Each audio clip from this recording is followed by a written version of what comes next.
自媒体的工作的特点就是特别的自由，但是同时呢，有很多的时候，你也会发现你分不清什么是生活，什么是工作。刚在这儿剪完片子，我们这个车这会儿是停在塔里木沙漠公路的一个路边。我这是在瑞福的2900里啊。刚才强哥航拍了一段，在整理素材。这个是多美达的顶置空调啊。看看外面的温度是多大。哎呀，骄阳似火的感觉，特别的骄阳似火。先给大家扫个空镜吧，哪位能给我配个最美的音乐？出发之前对胡杨比较感兴趣，现在看的全是胡杨。这两台车嘛，我刚才在这儿看了放了一个那个，就是我们的温度计啊。我的妈呀，这晒爆了吗？这是？这 HH 是多少度啊？反正这上面写的是炎热，温度计干爆了，这你上哪说理去？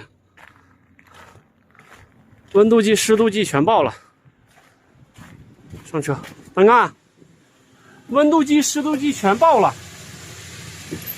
外面太热了，来介绍一下我们干总，就昨天牛逼闪电看牙那小子，哎，现在牙不疼了是吧？不疼了，牙不疼的感觉是不是非常的想哭？牙疼哭，牙不疼，你想不想哭？我们干总除了会修车之外，还会做饭啊。哦，对，正事儿差点忘了，给大家看一下，我们这个空调现在在开着呢，这个温度还是很爽。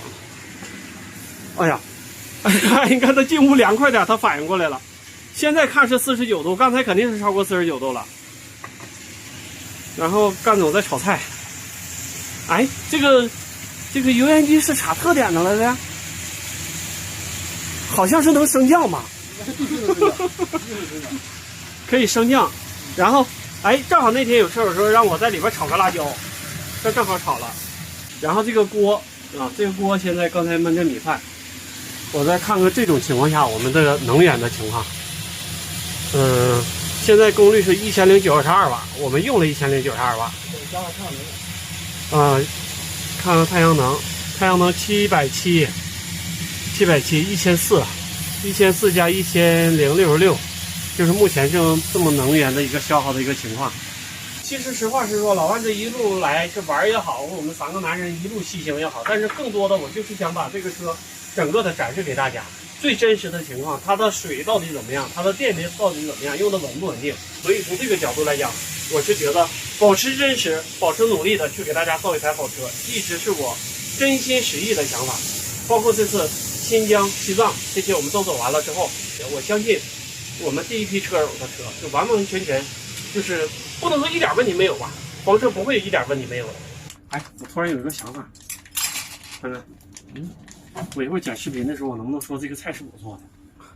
可以，可以哈。可以，反正不要脸，把你自己身上体验的正好。那我先问一下，我厨艺怎么样？你觉得？挺好，挺好，是吧？午餐呢？你对屏幕说，然后正好就当视频的结尾了。对屏幕。这条鸭也不成了，是吧？就是主要是我的菜炒的好。对，是啊，特香。来，塔里木沙漠，老万做的午餐，想不想哭？想哭。今晚到新疆民丰，明天开始穿越800公里羌塘无人区。